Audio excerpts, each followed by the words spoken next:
Os Estados Unidos estão comemorando uma vitória. O governo Trump, Rubio, o próprio Trump, todos estão declarando que tem controle total. A vice-presidente da Venezuela, pelo menos em suas palavras e ações iniciais, parece contradizer isso. Ela exigiu a libertação de Maduro. O país foi invadido e há de fato uma caçada nas ruas da Venezuela pelos coletivos para encontrar, como Larry o chamou, os traidores que possam ter sido responsáveis por isso. Ela disse: somos parceiros da Chevron, que é uma empresa dos Estados Unidos, e eles querem o nosso petróleo sem pagar, porque querem reduzir o custo para os Estados Unidos em um processo que já está gravemente afetado. Hoje, eles não são mais a principal potência econômica do mundo. Agora é a China. Eles foram deslocados.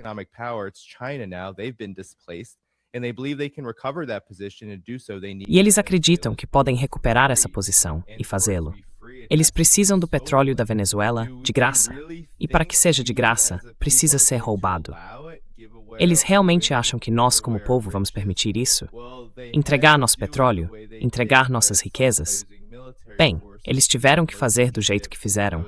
Por meio de um ataque, usando força militar para apreender um navio mercante que transportava o petróleo da Venezuela. E quando perguntaram à sua principal autoridade o que fariam com aquele petróleo, ela respondeu: fiquem com ele. Então, eles querem impor a lei da selva. Não parece que ela esteja disposta a permitir que essa lei da selva seja imposta, Patrick. Como você reage a isso? Porque há notícias de que agora a Venezuela está sendo supostamente tomada deles. Os 50 milhões de barris de petróleo que os Estados Unidos estão agora controlando, todo o processo. Isso é só conversa ou é realidade?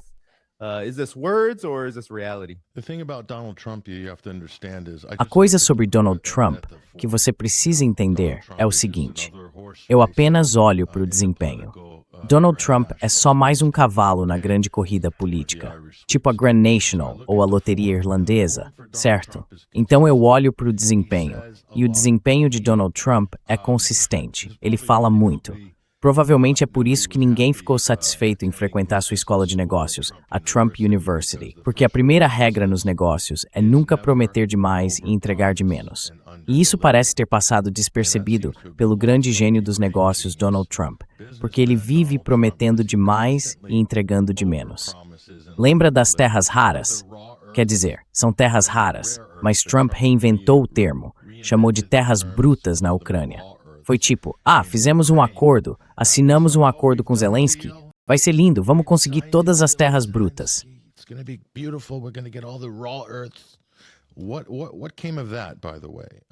O que aconteceu com aquilo, aliás? Quero dizer, não faz tanto tempo assim. Foi em maio. Nada, não deu em nada. Um grande zero. Então ele pode postar essas coisas no Truth Social. Donald Trump vive em seu próprio mundo, em seu pequeno mundo televisivo.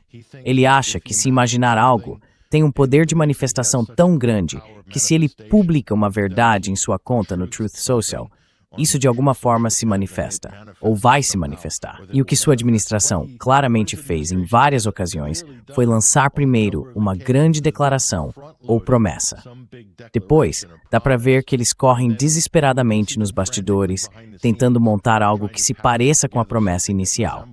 E se não conseguem, simplesmente ficam em silêncio sobre o assunto, criam outro tipo de alvoroço na mídia e depois recuam, basicamente.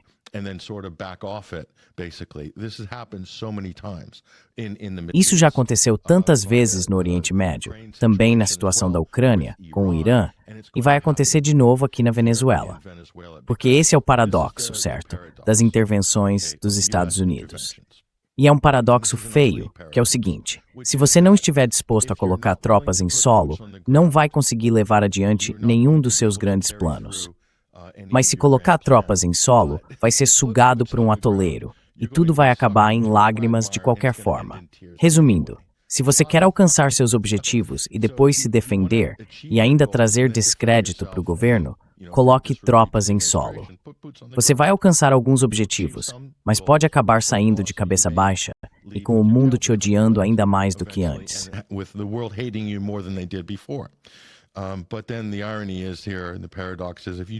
Mas então, A ironia aqui, e o paradoxo, é que, se você não entrar e colocar tropas em solo, fazer uma tomada administrativa ao estilo Paul Bremer em uma zona verde em Caracas, com todo o sangue e a brutalidade que isso implica, e treinar esquadrões da morte para criar uma guerra sectária entre pessoas, etnias e grupos, se você não fizer isso, talvez não consiga realmente mudar os fatos no terreno.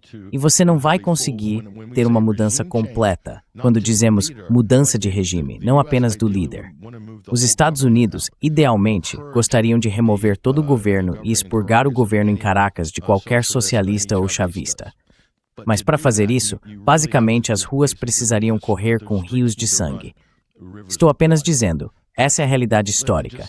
E claro, muita gente não tem estômago nem coragem para esse tipo de demonstração de força.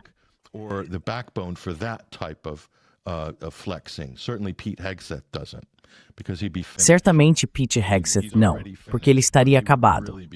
Quer dizer, ele já está acabado, mas estaria realmente acabado para o resto da vida, se isso acontecesse. Ele passaria a viver como um recluso, no estilo Dick Cheney depois disso. Então eles sabem que isso será impopular nos Estados Unidos e na América Latina, e que vai encorajar movimentos de esquerda em toda a América Latina e no sul global. Isso será visto como prova de que os Estados Unidos realmente são tão ruins quanto todos pensaram que eram durante todos esses anos. Então é aí que ele está. Eu não acho que ele vai conseguir cumprir nada disso, se é que vai cumprir alguma coisa. Sinceramente, não vejo isso acontecendo. Porque para as empresas americanas, esse é um ambiente potencialmente hostil. Elas não serão necessariamente bem-vindas lá. O povo da Venezuela é um povo orgulhoso, certo? Quer dizer, eu preciso mesmo explicar isso.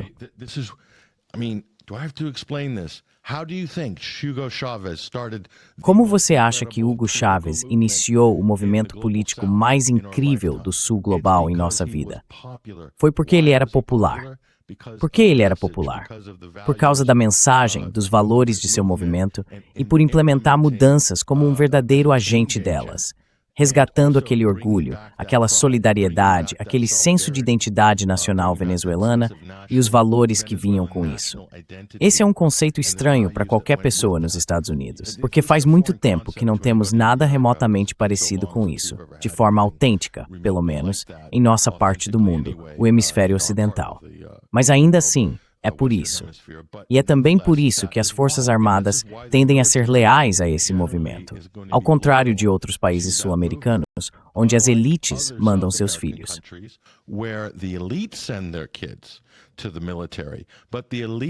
Mas a elite na Venezuela, durante todos aqueles anos, era tão pomposa e tão corrupta que achava que não queria sujar a família tendo soldados nela. Preferiam ser banqueiros, comandar a indústria do petróleo e assim por diante. Por isso, não era possível comprar os militares, e os Estados Unidos aprenderam isso da pior forma quando tentaram. No total, 4 golpes. Se contar os 2 pequenos fracassados e os 2 grandes, são 4 golpes fracassados. Não dá para ter um golpe de Estado bem-sucedido lá. No Chile foi fácil, na Argentina foi fácil, no Brasil, bem direto. E em qualquer um desses países onde a classe de oficiais militares está alinhada com as elites, é mais fácil. O outro país que tinha o mesmo sistema da Venezuela, mais voltado para a classe trabalhadora, é a Síria. Então, novamente, um caso muito, muito difícil de resolver.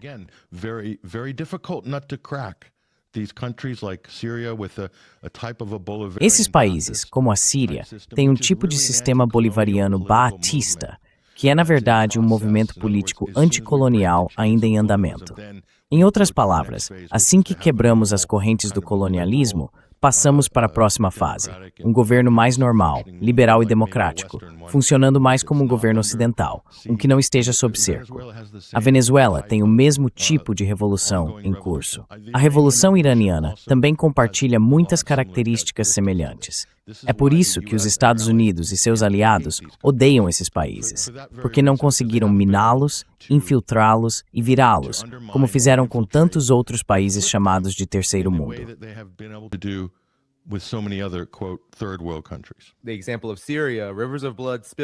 O exemplo da Síria, rios de sangue derramados, e ainda continuam sendo derramados.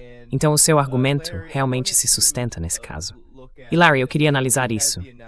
Tivemos o anúncio, é claro, do grande acordo de petróleo, certo? De 30 a 50 milhões de barris de petróleo, de alta qualidade, sancionado, que irão para os Estados Unidos. A Venezuela está entregando. Será vendido a preço de mercado. E o dinheiro será controlado pelo presidente dos Estados Unidos. Isso vai acontecer imediatamente. Eles vão enviar os navios, vão roubar o petróleo e depois vão controlar tudo sozinhos.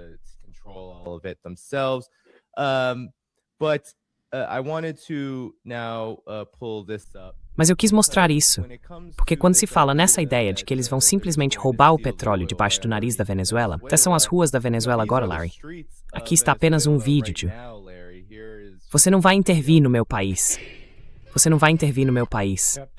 São milhares e milhares de pessoas. Escute, gringuinho, nós estamos preparados. E esses protestos estão acontecendo todos os dias. Milhares e milhares, milhões e milhões nas ruas, Larry. Muitas vezes falamos sobre essas coisas e não levamos em conta o povo daqui. Parece que o povo venezuelano não concorda com os planos dos Estados Unidos. Are not in agreement with the US's plan. It's one thing for the US intelligence. Bem, uma coisa é os serviços de inteligência dos Estados Unidos fazerem um acordo com os serviços de inteligência da Venezuela para se livrar de Maduro, com a promessa de que, ok, vocês nos ajudam a tirar esse cara e nós deixamos vocês em paz. Mas passar disso, para agora vamos controlar, administrar e governar a Venezuela. Isso não vai acontecer. Vou colocar desta forma. Se os Estados Unidos forem fazer isso, significa que o país teria que colocar pessoas em solo venezuelano, sejam tropas, o que seria absolutamente insano, estúpido, ou civis. Em algum momento, quando esses americanos estiverem lá em Caracas, ou talvez em Maracaibo, eles serão atacados e mortos. They'll be attacked and killed. There'll be killings, kidnappings. Haverá assassinatos, sequestros, e os Estados Unidos chamarão isso de ataques terroristas. As pessoas que os cometerem dirão que são combatentes da liberdade, resistindo a invasores estrangeiros. Mas nesse cenário, o governo Trump teria apenas duas opções: ou cair fora de vez, ou aumentar o número de americanos no país. Acho que a terceira opção seria simplesmente manter o status quo e tentar se segurar. Se eles optarem por enviar mais americanos para a Venezuela, a fim de conter a oposição, isso lembra o Vietnã. O que levou os Estados Unidos a continuar dizendo, só precisamos de um pouco mais de empenho, só um pouco mais, vamos conseguir controlar a situação.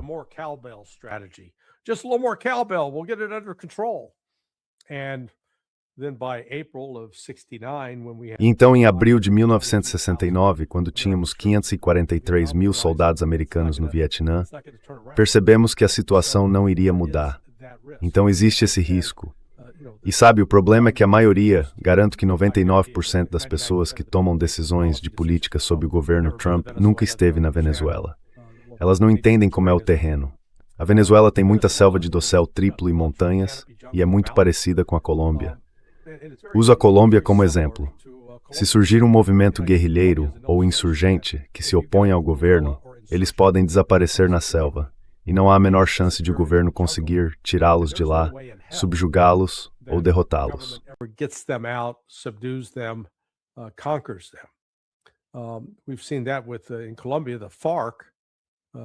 Vimos isso na Colômbia com as FARC, as Forças Armadas Revolucionárias da Colômbia. Elas começaram a operar em 1964 e ao longo dos anos houve repetidas campanhas de contra-insurgência. Houve operações das Forças Especiais Militares dos Estados Unidos. Elas ainda estão lá, ainda operando, sem conseguir erradicá-las. E parte disso se deve ao fato de que, quando estão sob pressão, sempre podem escapar pela fronteira para a Venezuela, e vice-versa. Pessoas sob pressão na Venezuela podem escapar pela fronteira para a Colômbia ou para o Brasil. Não há como controlar essas fronteiras, nem como controlar o contrabando, o tráfico, vamos chamar de sistemas econômicos alternativos. E é isso que os Estados Unidos não estão levando em consideração.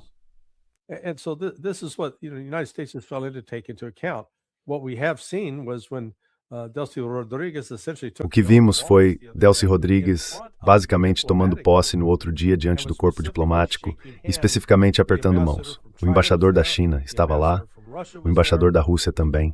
Então a Venezuela não está pelo menos do ponto de vista de Rodrigues, mostrando qualquer sinal de se curvar e deixar que os Estados Unidos façam o que quiserem com ela e com seu país. Em vez disso, ela está se levantando e parece que tem algum apoio.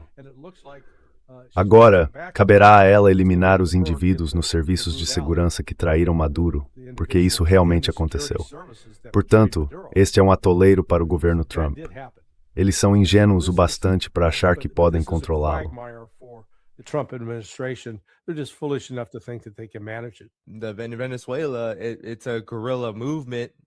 Venezuela é um movimento guerrilheiro que Larry diz poder ser o resultado de uma mudança completa de regime. Mas esse movimento guerrilheiro já esteve no poder. Quero dizer, essas pessoas, o governo bolivariano, se veem como produto de uma luta militar, em parte, e também democrática, pela independência. E veja, essas são algumas das imagens que vêm das ruas venezuelanas. O povo está armado, eles se movimentam pelo país. Diosdado Cabello, o ministro do Interior, foi visto nas ruas. Ele é um dos alvos das ameaças de Trump neste momento. Sabe, isso tem todo o aspecto e o cheiro de um atoleiro, e um que pode acabar muito mal para os Estados Unidos em um futuro próximo. Go very poorly for the US in the near term. Respeitosamente, precisamos considerar essa possibilidade, seja por meio de suborno, coerção ou ameaças.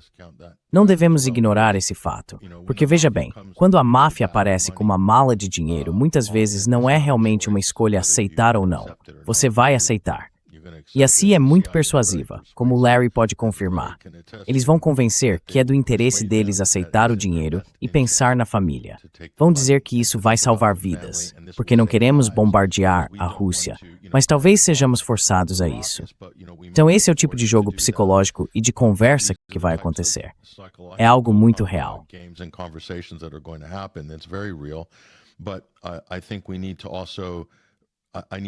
Mas eu acho que também precisamos, eu preciso ser reservado, pelo menos pessoalmente.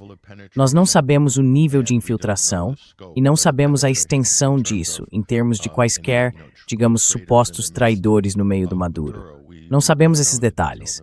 Parte disso pode vir à tona, parte pode não vir, pode ficar trancado para sempre. Mas o que é certo, o que podemos afirmar com certeza, é que neste momento há uma pressão muito forte, vinda de certos setores da mídia e de certos especialistas que aparecem em várias redes, muitas delas tradicionais, e também da inteligência da CIA, das redações dos principais jornais de referência e assim por diante.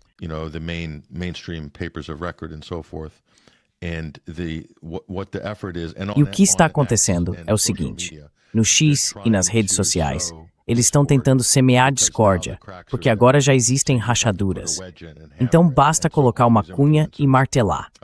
Todos esses influenciadores serão usados para isso em algumas dessas plataformas, tanto do lado dos Estados Unidos quanto do lado da oposição venezuelana, porque querem espalhar paranoia.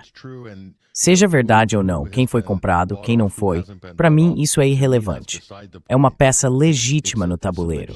E os Estados Unidos vão pressionar com força, porque é do interesse americano desestabilizar a situação, desestabilizar o governo. Eles falam algo como, nós conversamos. Donald Trump diz, eu falei com a vice-presidente, ela vai fazer tudo o que pedirmos.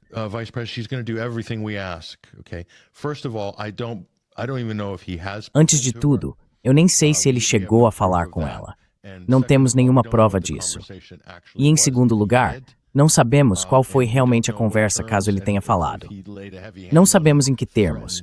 Ou se ele foi agressivo com ela e a ameaçou também, ou se ameaçou outras pessoas por meio de intermediários, o que é mais provável do que diretamente. Então não sabemos essas coisas, mas sabemos que a intenção seria desestabilizar o governo e o país. Os Estados Unidos não têm nenhum problema em fomentar uma guerra civil. Vamos deixar claro, isso não é um problema para eles. Estrategicamente, posso dizer, tendo analisado todo o quadro, que a Venezuela tem aproximadamente 30 dias de petróleo em armazenamento flutuante.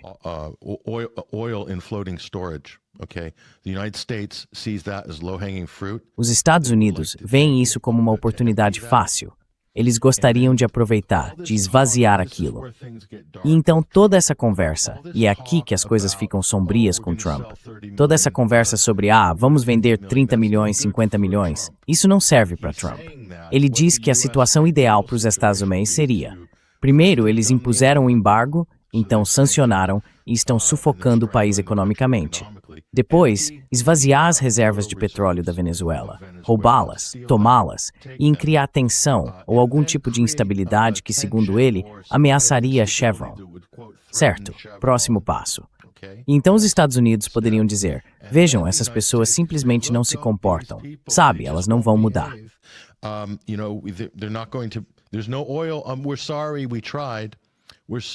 Não há petróleo.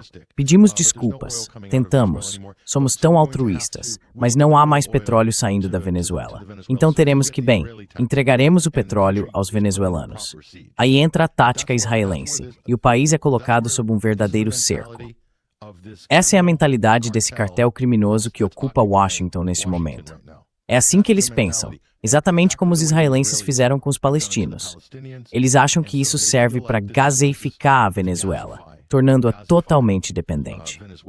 Depois, a situação econômica piora. Eles colocam a culpa em Maduro e podem fazer isso por anos, destruindo o país dessa forma. Já fizeram isso com outros países.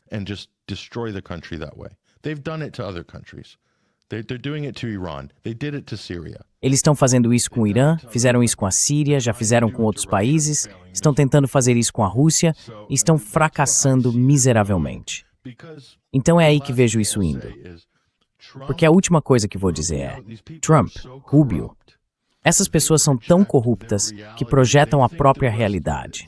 Eles acham que o mundo inteiro é corrupto e que todos devem responder a subornos, intimidação, ameaças e coerção. Eles simplesmente assumem que essa é a natureza humana. Mas nem todo mundo no planeta funciona assim. E os Estados Unidos aprenderam isso da maneira mais difícil com certos países e governos, como a Coreia do Norte, como a Rússia, e estão descobrindo isso com a Venezuela.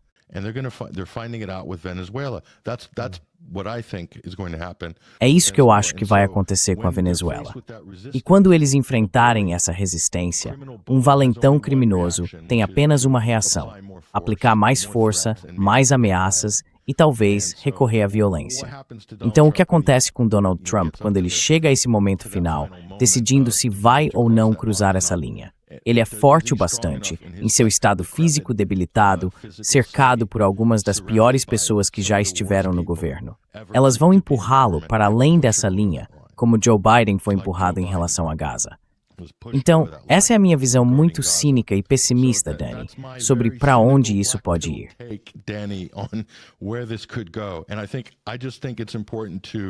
E eu só acho que é importante considerar essa possibilidade, porque estamos vivendo tempos sem precedentes e lidando com as piores pessoas que já estiveram no governo.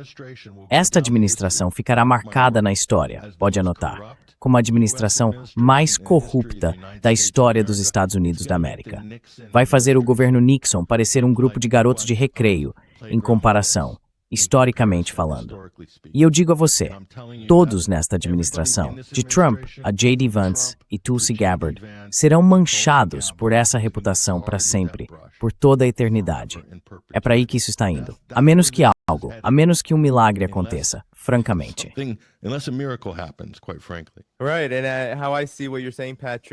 Certo. E como eu entendo o que você está dizendo, Patrick e Larry, quero que comentem sobre isso, é como um efeito em cascata na escada da escalada. Quanto mais os Estados Unidos adotam uma política de roubo descarado contra um governo que realmente deve satisfação ao seu povo, mais resistência haverá. As pessoas entendem isso. Todos aqueles milhões de pessoas que mostrei nas ruas, nem importa se há 1 ou 2 funcionários aqui e ali que queiram concordar com isso. Se o fizerem, haverá resistência e as coisas vão ficar bem feias.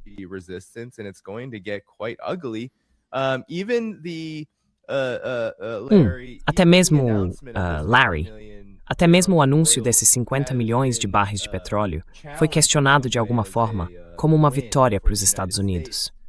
As pessoas têm dito que esse anúncio basicamente restabelece um modelo licenciado pela Chevron que Trump havia suspendido no início deste ano.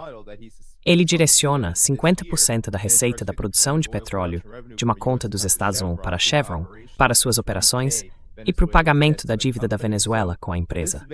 Então isso pode ser um tipo de nada demais, mas se o Patrick estiver certo, os Estados Unidos meio que iniciaram um processo em que precisam avançar para um roubo em escala total. E isso leva a uma confrontação direta, na minha opinião. Larry, o que você acha? Bem, confrontação direta com quem? Com a Venezuela, as autoridades venezuelanas, a própria Venezuela, o povo.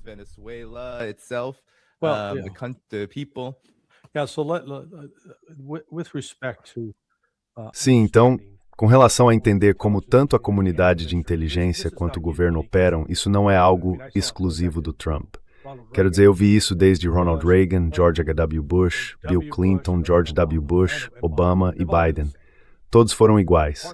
Parte disso é arrogância, uma postura muito paternalista em relação a esses países. Eu vi isso de perto com o apoio e a criação dos contras pelos Estados Unidos e a guerra contra os sandinistas na Nicarágua. Eu era inicialmente o analista responsável por Honduras em 1986 e depois o analista regional sênior durante esse processo. O que eu vi foi essa suposição constante, essa atitude por parte da agência e de sua liderança de que éramos de alguma forma superiores.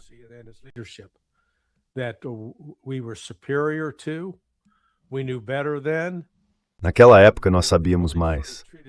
E eles realmente tratavam a situação como, eu costumava dizer, você dá um tapinha na cabeça dos pequenos povos morenos e diz que é o cara inteligente, que sabe o que fazer para manipulá-los.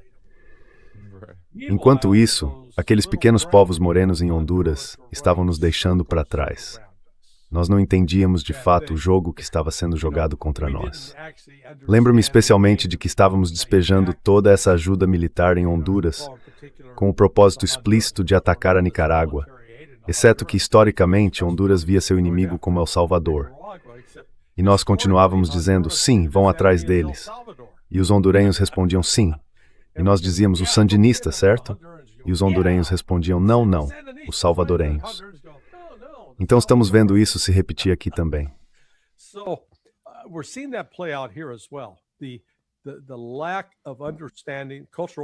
A falta de compreensão cultural, a incapacidade de valorizar. Sabe, nós criamos essas narrativas, que acho o Patrick descreveu muito bem sobre a corrupção de Maduro, e meu Deus, como todo o sistema deles é corrupto. Sabe de uma coisa, eu não quero mais ouvir essa besteira, não depois de ver o status de multimilionária da Nancy Pelosi, graças aos seus investimentos astutos em ações. E não são só os democratas, são os republicanos também. Dan Caldwell, o ex-CIAL da Marinha. Podemos olhar para a Fundação Clinton e ver como eles extorquiam o mundo por bilhões de dólares. Então, os Estados Unidos não têm nenhuma autoridade moral para dar lição a qualquer outro país do mundo sobre corrupção, abuso de poder ou perseguição de opositores políticos. Isso acontece dos dois lados neste país. A Venezuela tem seus próprios problemas? Tem. Sabe, não é uma sociedade perfeita.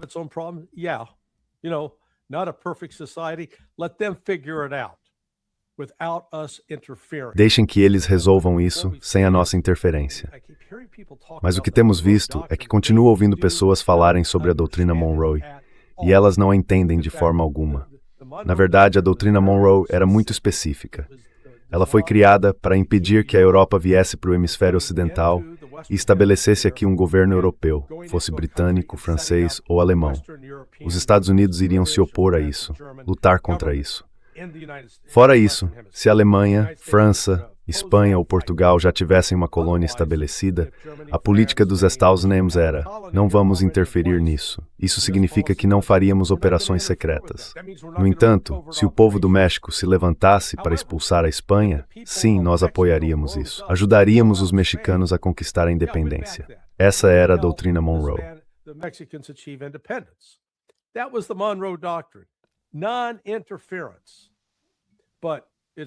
Não interferência. Mas isso se tornou o que eu chamo de doutrina Polk. James K. Polk, um sujeito da Carolina do Norte, decidiu em 1846, 36 anos depois de o México ter declarado independência da Espanha, que por Deus iríamos provocar uma guerra com o México, porque queríamos tomar os territórios que hoje são o Texas, o Novo México, o Arizona e a Califórnia. E veja só, nós conseguimos. Esse foi o início do que eu chamo de projeto imperialista americano. Ele se limitava principalmente a este hemisfério, mas Teddy Roosevelt depois o expandiu para o mundo além das fronteiras dos Estados Unidos. E no fim das contas, essa doutrina, talvez devêssemos chamá-la de doutrina Don Roe, em referência a Donald Trump, é a ideia de que nós, os Estados Unidos, podemos dizer a todos os outros no hemisfério ocidental com quem eles podem ou não ter relações diplomáticas, políticas e econômicas.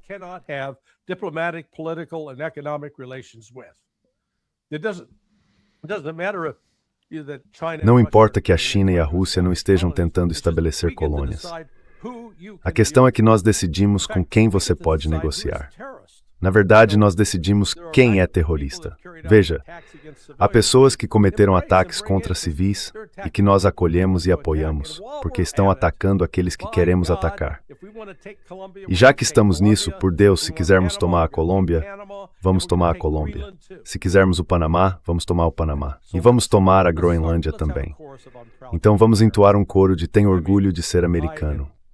Quero dizer, estou completamente enojado com essa atitude. Trump é apenas o exemplo mais recente e o pior disso, mas isso já vem acontecendo há muito tempo.